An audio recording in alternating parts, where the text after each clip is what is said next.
Les abrazo el corazón y les saludo con el cariño de siempre, deseando que la bendición y la paz de Dios nuestro Padre y del Señor Jesucristo sea con todos ustedes.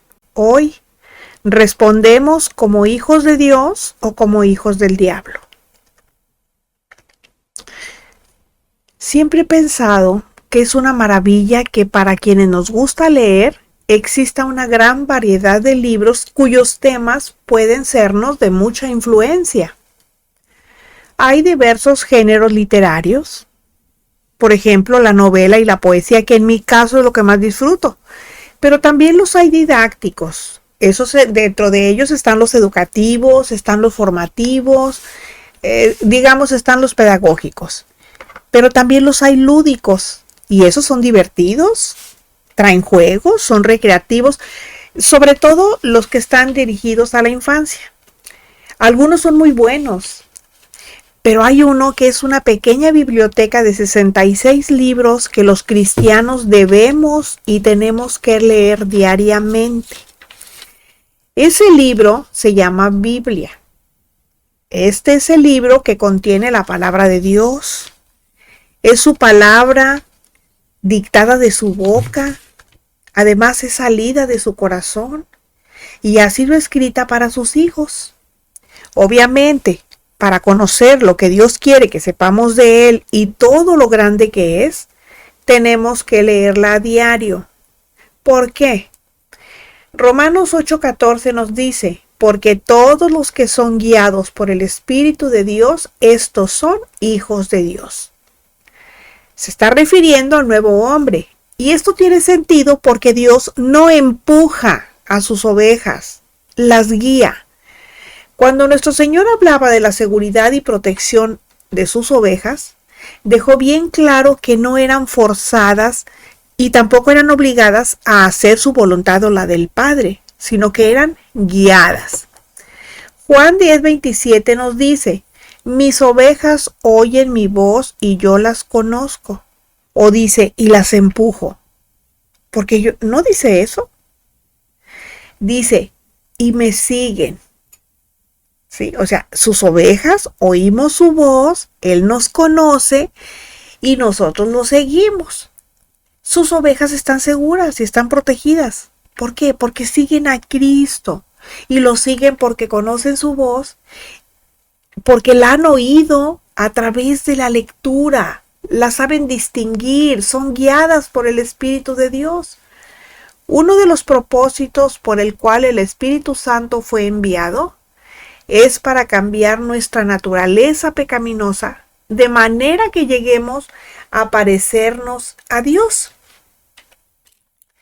Juan 3:3 dice, respondió Jesús y le dijo, de cierto te digo, que el que no naciere de nuevo no puede ver el reino de Dios. Esto se lo dijo el Señor Jesús a Nicodemo, porque solo una persona totalmente nueva puede satisfacer el deseo de Dios a través de una nueva naturaleza.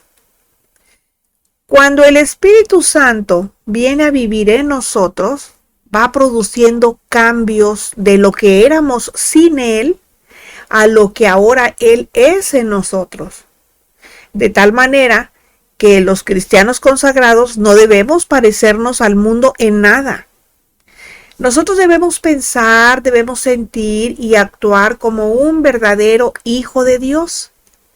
Y si por alguna razón dejamos de obedecer a nuestro Padre Celestial, va a venir un proceso de pruebas y circunstancias que nos van a hacer que nos volvamos a Él sí o sí, hasta que crucifiquemos los deseos del mundo y permitamos que el Espíritu Santo fluya a través de nosotros.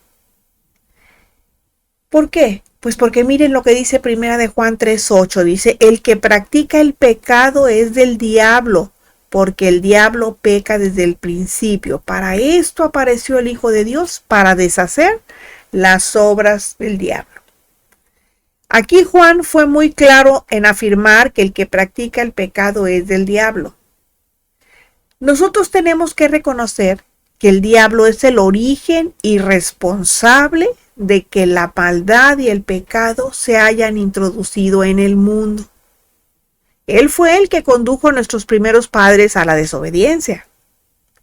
Estoy por prepararles un estudio que se llama Obedecer es la clave. Bueno, Él fue la razón por la que usted y yo tenemos una naturaleza pecaminosa. Recordemos que el Señor Jesucristo le dijo a los líderes religiosos de su tiempo en Juan 8:44, les habló muy duro, y les dijo, ustedes son de su padre el diablo y los deseos de su padre quieren hacer. Aquí lo interesante es que nosotros nos tenemos que parecer a nuestro padre. Ahora, si su padre de usted que me está escuchando es el diablo, pues entonces usted se va a comportar y va a responder como él. Pero si su padre es el celestial, entonces su naturaleza divina la va a tener y va a actuar y va a responder como él. Pues ¿por qué? Bueno, pues porque volvemos a Romanos 8:14. ¿Qué dice? Porque todos los que son guiados por el Espíritu de Dios, los tales son hijos de Dios. Ahora, nos queda claro que todos somos criaturas de Dios por nacimiento natural. Pero Pablo utiliza una frase diferente en Romanos y esta frase es hijos de Dios. ¿Qué quiere decir eso? Eso quiere decir que estamos en la familia de Dios. Y si tenemos dificultades para controlar nuestro comportamiento, para controlar la forma de manejarlo, es recordándonos a nosotros mismos lo que Dios nos ha hecho ser. En otras palabras, en la lucha que tenemos con el pecado ya no somos esclavos, que estamos luchando impotentes contra un amo cruel y poderoso. No, nosotros somos hijos de Dios vivo. Somos hijos del Dios vivo con poder para derrotar la maldad. Y aunque seamos temporalmente derrotados, no estamos totalmente vencidos, porque habremos perdido una batalla, sí, pero no la guerra. Y no lo estamos precisamente por eso, porque somos hijos de Dios. Por eso Pablo nos dice en Romanos 6:14, dice, el pecado no se enseñoreará de ustedes, pues no están bajo la ley, sino bajo la gracia. En esta relación misericordiosa, somos hechos hijos del Dios vivo. Sin importar lo que nos ocurra, eso es lo que somos. Y nada ni nadie lo puede cambiar. Pero también es importante que veamos cómo nos convertimos en hijos de Dios. Y Pablo dice que el Espíritu de Dios nos encontró y nos adoptó en la familia de Dios. ¿Y qué es lo que quiere decir que somos adoptados en la familia de Dios? Porque hemos aprendido que fuimos nacidos a la familia de Dios. Fíjense, estamos utilizando dos preposiciones diferentes. Adoptados en, o sea, dentro de la familia de Dios. Hemos sido adoptados dentro de la familia de Dios. Dice, porque hemos aprendido que fuimos nacidos a la familia de Dios. Ahorita les voy a explicar por qué. La verdad es que las dos declaraciones son ciertas, porque somos tanto adoptados en como nacidos a la familia de Dios. O sea, nacimos dentro de, pero estamos destinados para ser a la familia de Dios. Pablo utiliza los dos términos porque quiere resaltar dos aspectos diferentes de nuestro pertenecer a la familia de Dios. Se dice que somos adoptados porque Dios quiere que siempre recordemos que por naturaleza no somos parte de su familia. Somos parte de la familia humana porque somos hijos de Adán por nacimiento natural, habiendo heredado la naturaleza pecaminosa de Adán. ¿Qué estoy diciendo? Que hemos heredado toda su maldad. Así que por naturaleza no somos parte de la familia de Dios. Esto es justamente como los que hoy en día nacen en una familia, pero son adoptados por otra. Y de esa manera se convierten en parte de la familia que los adoptó. Y esto fue lo que nos ocurrió. Dios nos ha tomado de nuestro estado natural en Adán y nos ha hecho hijos de Dios, recordándonos que estamos en su familia por adopción, para que nunca nos olvidemos que de seguir en nuestro estado natural no podríamos tener parte en su familia. Es solo por su gracia que podemos estar en ella.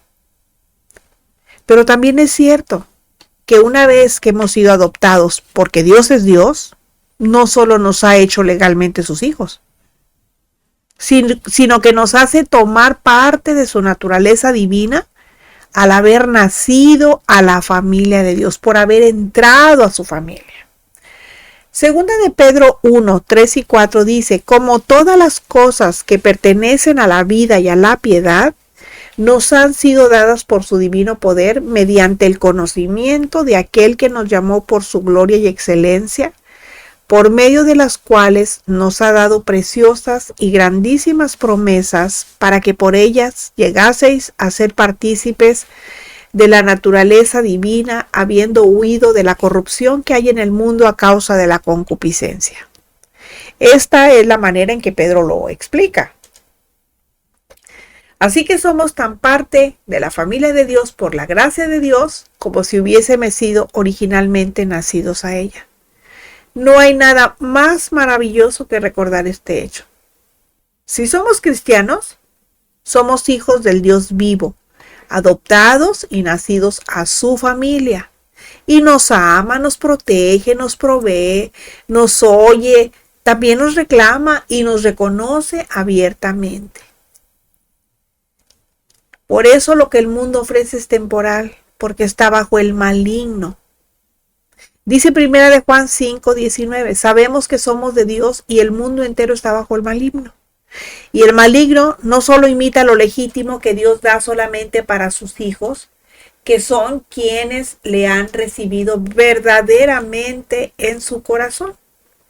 Ellos son quienes componen la iglesia visible, la iglesia verdadera. Por ejemplo, fíjense, un ejemplo de que el mundo imita es esto. Dios nos da el gozo. Y el gozo es permanente, porque viene de Dios, viene de la salvación. Pero el mundo da felicidad. ¿Y qué pasa? Que la felicidad depende de circunstancias. Miren, acabo de pasar, yo no vendría a enseñarles aquí algo por lo cual yo no he pasado antes, ¿eh? No podría enseñárselo, no tendría la autoridad para hacerlo. Todo este tiempo he estado pasando por una circunstancia que a mí, yo no estaba feliz. Yo no estaba feliz por lo que estaba pasando. Pero les digo algo, yo tenía gozo en mi corazón. A mí nadie me quitó el gozo en el corazón en esos momentos que yo estaba pasando, una tribulación que yo estaba atravesando. Pero yo no estaba feliz. Entonces, por eso les digo, Dios, Él es un ser auténtico. Y Él nos da cosas permanentes. Pero el mundo no. El mundo nos las da temporales. ¿Por qué? Pues porque está bajo el maligno. Y claro que ahora vivimos tiempos de mucha curiosidad por los temas espirituales, sobre todo la realidad del diablo y su presencia en los humanos, ¿verdad? Y existen muchas visiones y versiones sobre él. Y no solamente eso, también existen pues sus implicaciones en la vida de las personas. Y por supuesto que el diablo existe. El problema está en saber qué es, o quién es y cómo se manifiesta. Y cuando nosotros nos ubicamos en la Escritura, pues entonces encontramos diferentes denominaciones para nombrarlo. Se habla de diablo, se habla de Satanás, de Lucifer, se habla del enemigo de Dios, del inicuo, el maligno, y yo le agregaría aquí otro nombre. Yo diría que es el primer prianista, porque pues el diablo solo ha venido a robar, matar y destruir, y pues no hay mucha diferencia entre lo que ellos hacen. Y en ese contexto, esos nombres significan el contradictor, el que se opone, o sea, significan adversario, el que se opone al bien y a Dios. Y si somos sinceros, el espíritu de las tinieblas es más atractivo. Pero yo no les estoy diciendo que sea lo mejor a seguir. No, yo lo que les estoy diciendo es que es más atractivo porque no requiere un gran esfuerzo. O díganme ustedes, ¿a quién de ustedes le han enseñado a hacer malo, a tener malicia? A nadie. Eso ya lo traemos. De nacencia, diría mi abuelita, de nacencia. Nosotros tenemos que aprender a hacer lo bueno. Sin embargo, fíjense, la iglesia, la verdadera y única iglesia del Señor Jesús, es un organismo vivo que piensa, que no sigue las obras de las tinieblas. Primera de Pedro 2:5 dice, y ustedes también, dirigiéndose a la iglesia, ¿verdad? Como piedras vivas. Acuérdense que la primera carta de Pedro está dirigida a los judíos, ¿sí? A los que están en Galacia, en el Ponto y a todos ellos, ¿verdad? Pero son judíos convertidos y a ellos les dice, por lo tanto lo dice a la iglesia. Recordemos que todas las cartas escritas a las iglesias, nosotros somos prototipo de esas iglesias, o más bien ellas son el prototipo de lo que ahora nosotros somos como iglesia. Por eso dice, y ustedes también como piedras vivas sean edificados como casa espiritual y sacerdocio santo para ofrecer sacrificios espirituales que Dios acepte por medio de Jesucristo. Y aquí aclara, ya no son sacrificios de animales, no, son sacrificios espirituales. Ahora, ¿cómo es que somos piedras vivas? Bueno, pues porque hemos sido renacidos. Y ya no hemos sido renacidos de simiente corruptible, sino de incorruptible por la palabra de Dios que vive y permanece para siempre. Y además como piedras vivas. ¿Qué dijo el apóstol? Sean edificados como casa espiritual. Recordemos el pasaje cuando Pedro le dijo al Señor, tú eres el Cristo, el Hijo del Dios viviente. ¿Se acuerdan cuando dijo, bueno, ¿quién dicen ellos que soy? No, pues que eres tal. ¿Y ustedes quién dicen que soy? Y saltó Pedro, que dijo, tú eres el Cristo, el Hijo del Dios viviente. Bueno, y así es, el Señor Jesús es la piedra fundamental. Y sabemos que Pedro lo entendió de esta manera porque aquí en su epístola escribió, ustedes también como piedras vivas sean edificados como casa espiritual. Así como Pedro era una de esas piedras pequeñas, nosotros también somos una piedra pequeña. Pero al unirnos todas esas piedras pequeñas, servimos para ser edificadas y formar una casa espiritual. Cuando nacemos espiritualmente de nuevo, nos convertimos en hijos de Dios, dejando de hacer las obras que el mundo hace, y somos colocados en el edificio de Dios. Y hoy, pues Dios está construyendo un templo viviente. Aquellos que hemos venido a Él como pecadores y que caemos sobre Él buscando su compasión y misericordia, somos salvados. Y Él nos convierte en una parte del templo viviente que está edificando sobre la piedra angular cuyo fundamento es Cristo. Recuerden que los evangelios dicen que hay de aquel sobre quien caiga la piedra, ¿sí? Sobre quien caiga Cristo, porque lo va a desmenuzar. Pero aquí somos nosotros los que estamos cayendo sobre la piedra. Por eso el Señor tiene misericordia de nosotros y somos salvados. Ahora recuerden ustedes que también en Corintios dice que nosotros somos el templo del Espíritu Santo, ¿sí? No se nos olvide. Tampoco olvidemos que la iglesia nació en el día de Pentecostés. ¿Se acuerdan cuando estaban ahí todos reunidos y que cayeron lenguas del cielo y no sé qué, de fuego? Bueno, su origen es en el cielo y no se parece en nada a este mundo. Está aquí representando una cultura con prácticas, con hábitos, costumbres, conocimientos y expresiones totalmente diferentes. Es decir, está en el mundo, pero no es del mundo. Por eso les digo, nuestro comportamiento debe ser diferente porque nosotros estamos en el mundo, pero no es del mundo. Estamos aquí sobre la tierra, pues porque aquí fuimos puestos con Dios con un propósito. Pero nosotros estamos aquí ¿para qué? Para reproducir las obras de Cristo.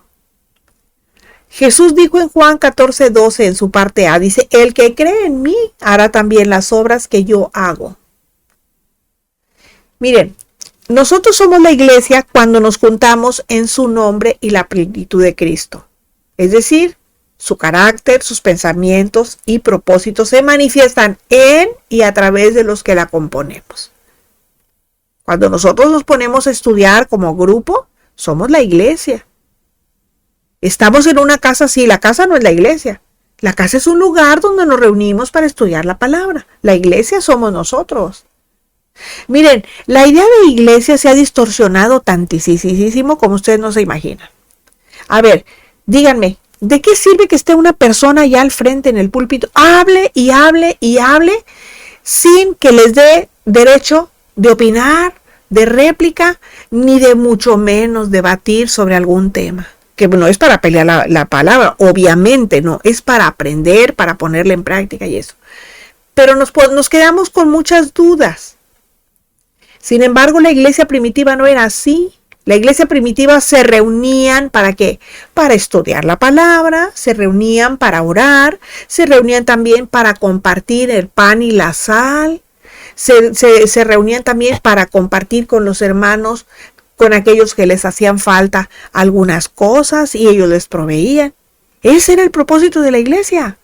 Pero se ha distorsionado. ¿Por qué? Pues porque ha ido creciendo en gran número. Pero yo quisiera saber si esas mega iglesias están llenas de gente viva o están llenas de huesos, de gente muerta. Porque lo importante no es el número que se ve ahí de personas, no, hay que ver cuán crecidas están esas personas en el conocimiento del Señor Jesucristo. Entonces, nosotros somos la iglesia cuando nos juntamos en su nombre y la plenitud de Cristo.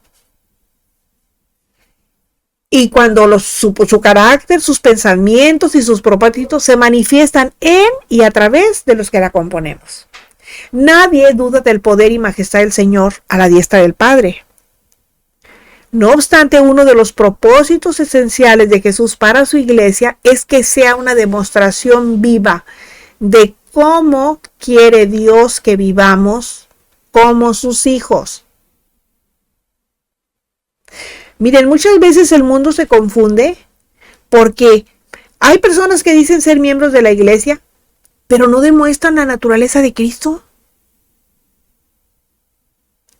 Sin embargo, cuando el mundo ve a la iglesia, debiera ver la naturaleza de Cristo, porque eso es lo que la iglesia espera. Ya muchas veces les he dicho, o en algunas ocasiones les he dicho, que la gente no ve Biblia, no lee Biblia. La gente lee cristianos. Y la palabra es la palabra de Dios. Y nosotros tenemos que ser congruentes con la palabra de Dios.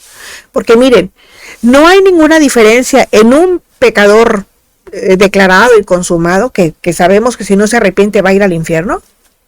No hay diferencia con alguien que se dice ser hijo de Dios, que va a la iglesia, pero que tampoco ha cambiado, que sigue siendo pecador, porque también va a ir al infierno si no se arrepiente. Entonces, ¿qué es lo que el mundo quiere ver en la iglesia? Pues la naturaleza de Cristo. Juan 8:44 dice: vosotros sois de vuestro padre el diablo, y los deseos de vuestro padre quieren hacer. Él ha sido homicida desde el principio y no ha permanecido en la verdad, porque no hay verdad en él. Cuando habla mentira, de suyo habla, porque es mentiroso y padre de mentira. Fíjense, aquí les voy a poner dos ejemplos. Imagínense ustedes al famoso predicador de Guatemala, cuando les dice a sus seguidores que son Jehová Junior, y se ríe el blasfemo. Esa es una herejía. Esa es una clara demostración de que es un hijo del diablo. Y lo digo claramente, porque la palabra nos dice que nosotros debemos denunciar con nombre y apellido. Pablo nos dio el ejemplo, que dijo: Himeneas y Fileto me han abandonado, porque se fueron, ¿qué? Tras las cosas del mundo. ¿Y qué hace este tipo? Lo que su padre el diablo hace. ¿Qué es? Pues mentir, engañar y robar la esperanza de las personas. Y no solo la esperanza, también su dinero. ¿Qué hace? Tergiversa la misma palabra de Dios, como lo hizo el diablo en la tentación de Jesús, de la cual vamos a hablar, por supuesto, un poquito más adelante. ¿Y qué le tal esa señora argentina, Ana Méndez, que no busca la gloria del Padre, a quien dice servir, sino su propia gloria? Y esta es una clara señal que, a diferencia de los maestros de las Escrituras, de los de sana doctrina, los falsos maestros son estos que enseñan falsas doctrinas, lo que son doctrinas de demonios. Los hijos de Dios tenemos que creer a lo que la Biblia enseña cuando dice que somos el cuerpo de Cristo. Dice 2 Corintios 4:7, tenemos este tesoro en vasos de barro para que la excelencia del poder sea de Dios y no de nosotros. Si nosotros ponemos nuestra atención en el vaso de barro, pues claro que nos va a costar mucho creer lo que dice la Biblia en cuanto a lo que somos.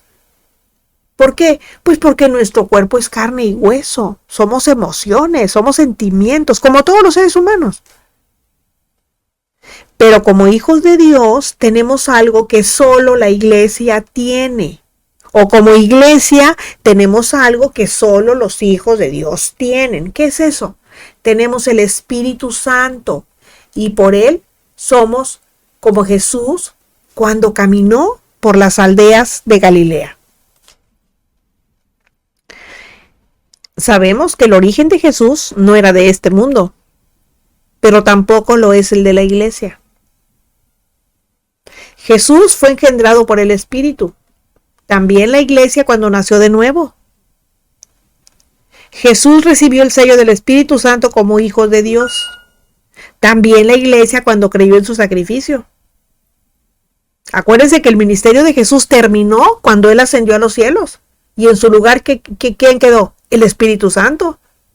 Entonces la iglesia también recibió el sello del Espíritu Santo. Jesús fue amado por el Padre.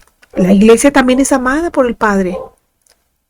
Jesús fue ungido con el Espíritu Santo para servir. La iglesia también, ya les dije, fue sellada con el Espíritu como garantía de que pertenece a la familia de Dios. Hagan de cuenta que es las arras de nuestra salvación o las arras que son la garantía de que somos hijos de Dios, que pertenecemos a su familia, es garantía. Cuando nosotros nos casamos, nuestros esposos nos dan las arras y las arras es la garantía de que a nosotros no va a faltar nada en nuestro hogar, ¿sí? Entonces, la iglesia o Jesús fue ungido con el Espíritu Santo para servir y la iglesia fue sellada con el Espíritu Santo como garantía de pertenecer a la familia de Dios y también para servir. Jesús fue enviado al mundo para ser testimonio de la verdad. La iglesia también sigue la verdad. La verdad es Jesucristo. Jesús fue enviado a representar al Padre. Y la iglesia hemos sido enviados para hacer las manos, los pies y la voz de Jesús y con eso hacer su obra aquí en la tierra. Juan 7, 37 al 39 dice, en el último y gran día de la fiesta, Jesús se puso en pie y en voz alta dijo, si alguno tiene sed, venga a mí y beba. Del interior de que cree en mí, correrán ríos de agua viva, como dice la Escritura. Jesús se refería al Espíritu que recibirían los que creyeran en él. Recordemos que el Espíritu Santo aún no había venido. Jesús no había sido glorificado, entonces no había venido todavía. La Biblia usa la figura de los ríos por su significado de un caudal de agua que fluye constantemente. Ahí va el agüita tan bonita que se ve cristalina. Nunca se agota. Y porque el agua es siempre fresca. Se podría decir que es el contraste entre, digamos, tener religión y llevar a Dios en nuestro corazón y mostrarlo en los hechos. Hay vida donde quiera que vamos, porque el poder de Dios se manifiesta donde quiera que sus hijos están. Y parece mentira, pero aún en los pequeños detalles se manifiesta eso, ¿eh? ¿No les ha tocado que de repente llegan a un lugar a comprar algo y está solo allí? Y llegan ustedes como parte de la iglesia, como hijos de Dios, y se empieza a formar una fila larguísima. Y parece cosa de mentira, pero pues es la verdad. Fíjense, en el último día de la creación, Dios dijo en Génesis 1:26, hagamos al hombre a nuestra imagen, conforme a nuestra semejanza. Y así terminó su trabajo con un toque, digamos, personal, ¿verdad? Puso la cereza del pastel, hagan de cuenta. El hombre y la mujer somos la cereza del pastel. Dios formó al hombre del polvo y le dio vida de su mismo aliento. Y de acuerdo a esto, el hombre es el único entre toda la creación que tiene una parte material. O sea, tiene un cuerpo visible, se puede palpar, se puede tocar. Y tiene una parte también que es inmaterial. Eso no lo vemos, eso solamente lo ve Dios. Ese es el alma, es el espíritu, es el corazón de la persona. Entonces, tener la imagen o semejanza de Dios significa, en términos simples, que fuimos hechos para parecernos a Él. Adán no se parecía a Dios en el sentido de que Dios tuviera carne y sangre, o fuera de carne y tuviera sangre. No. Juan 4:24 dice que Dios es espíritu. Por tanto, existe sin un cuerpo material y puede estar en todas partes a diferencia del hombre. Sin embargo, el cuerpo de Adán reflejó la vida de Dios en cuanto a que fue creado con perfecta salud y no estaba sujeto a morir. O sea, no estaba. A consecuencia de la caída, pues ahí se tuvieron que cortar sus días. Génesis 1:26 dice, entonces dijo Dios, hagamos al hombre a nuestra imagen conforme a nuestra semejanza. La imagen de Dios se refiere a la parte inmaterial del hombre. Esto nos coloca aparte del mundo material. Él nos adecuó para el dominio que Dios le designó, o sea, para la, ¿cómo se llama? Cuando estamos por encima de las personas, de los animales, para sojuzgar a la tierra, sojuzgar a los animales. Y lo capacitó para tener comunión con Él, o sea, con nuestro Creador. Es una semejanza mental, digamos, moral y social. Mentalmente, el hombre fue creado como un ser racional con voluntad propia. Nosotros tenemos voluntad propia. Podemos razonar, podemos elegir. Y este es el reflejo de la inteligencia y la libertad de Dios. Ahora, moralmente también fuimos creados en justicia y perfecta inocencia. Un reflejo de la santidad de Dios. O sea, el hombre fue creado, ¿verdad? Así. Dios vio todo lo que había hecho, incluyendo la humanidad, y lo llamó que era bueno. Nuestra conciencia, que viene siendo, digamos, nuestra brújula moral, es un vestigio de ese estado original.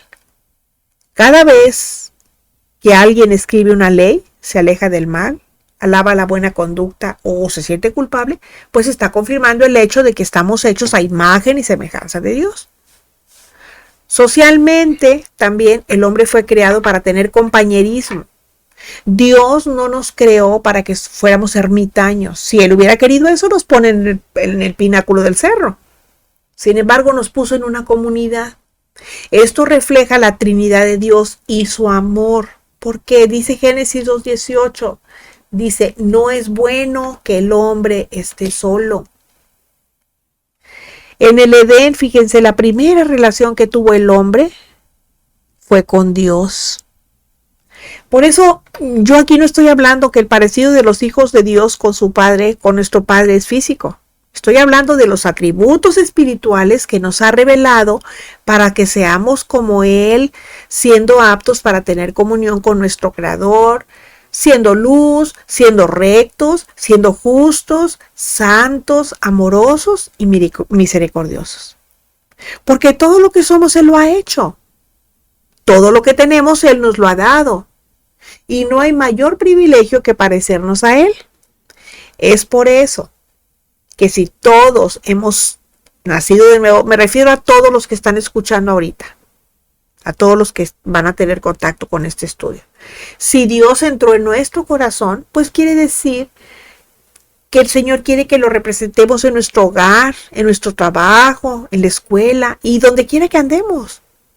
Él quiere que lo llevemos a todas partes.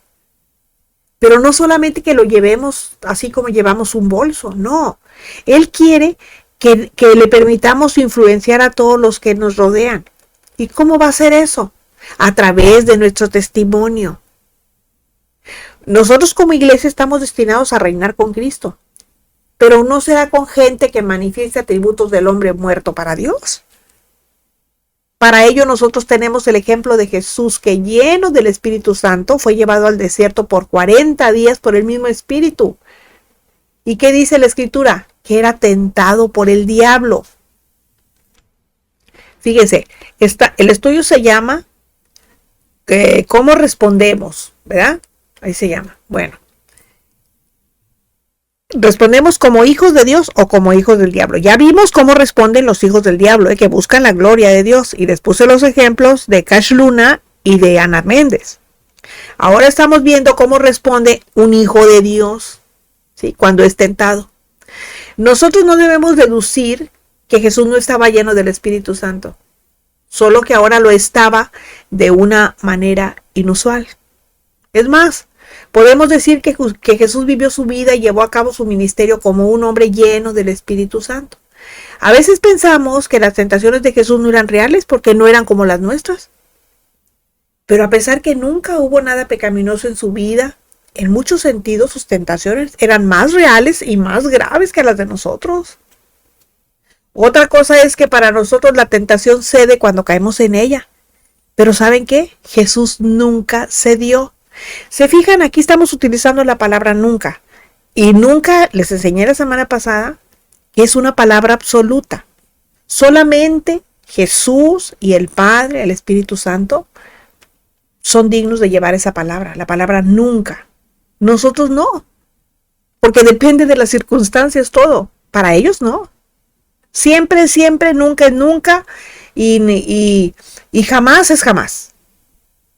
Ahora, en la debilidad de las tentaciones no debemos ser ingenuos. Nosotros tenemos que ser valientes. Necesitamos orar.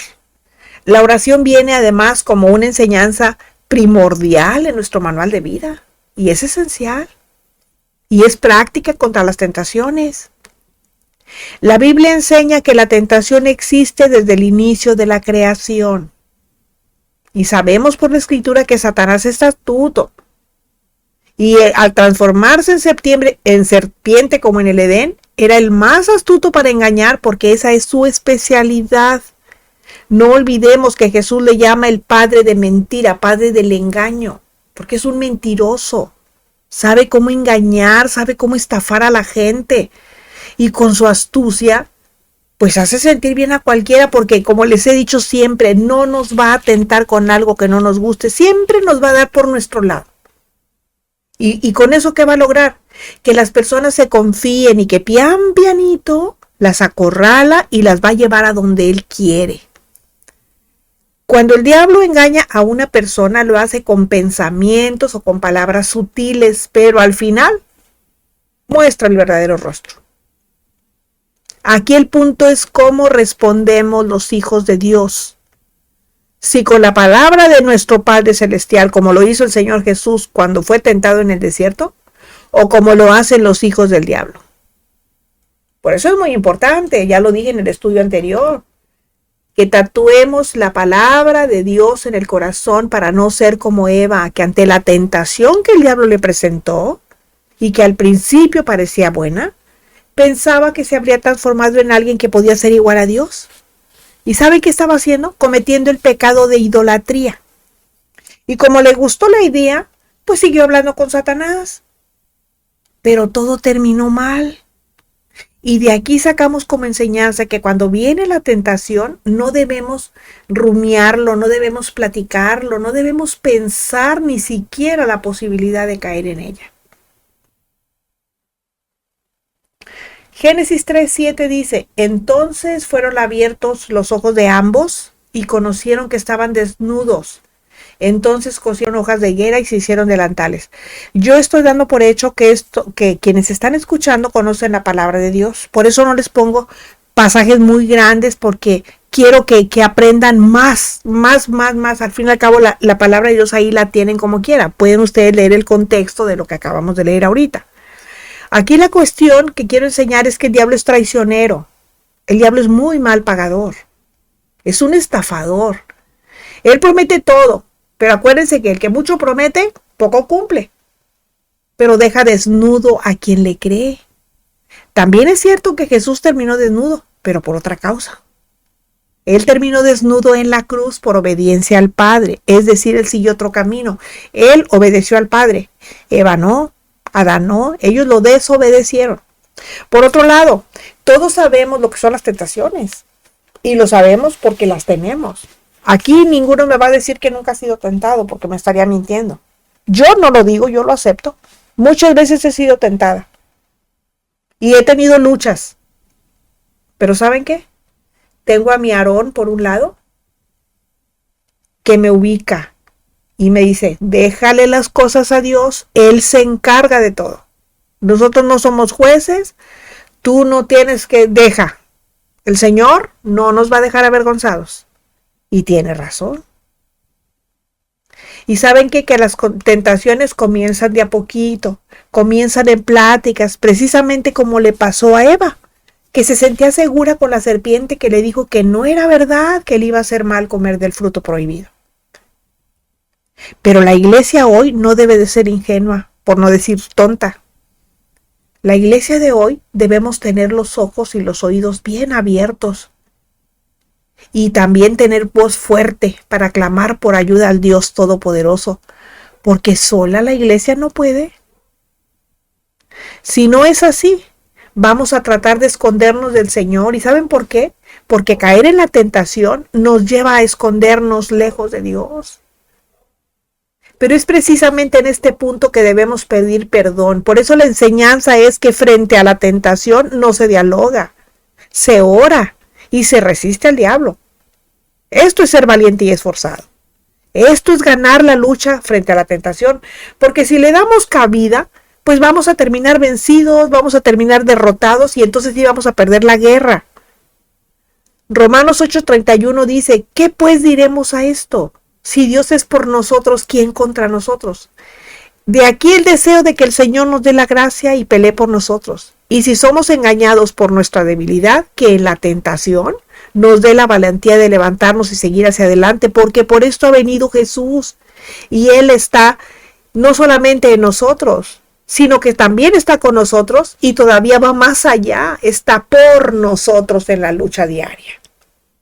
Así que en este estudio vemos dos respuestas opuestas. Los hijos del diablo respondiendo a la manera de su padre el diablo, mientras que los hijos de Dios actúan en consecuencia con lo que la Escritura enseña, glorificando con ello al Dios Todopoderoso y Eterno. Por eso les digo, la Escritura es la Escritura. Allí está todo lo que Dios quiere decirnos, está su enseñanza. Pero nosotros, sus hijos, los que la conocemos, debemos de ser congruentes con lo que la Escritura dice. Si no, no tendríamos autoridad para estar enseñando, ni para hablar, ni para decir nada. Así que el Señor nos ayude y el Espíritu Santo nos dé valor para obedecer su palabra. Y usted crea por lo que lee en su propia Biblia. Investigue, estudie, escudriñe y medite en la Escritura. No se quede solo con lo que aquí se le enseña. Y si le edificó, regáleme un like para que YouTube dé a conocer esta reflexión y más personas lo escuchen. Recuerde que usted es las manos, los pies y la boca del Señor. Y si usted no puede o no sabe compartir la palabra, hablar la palabra, esta es una buena oportunidad para que lo haga. Compártala, por favor. Y yo lo espero la próxima semana cuando volveremos a encontrarnos en nuestro jueves de estudio. El Dios de paz sea con todos ustedes. Amén.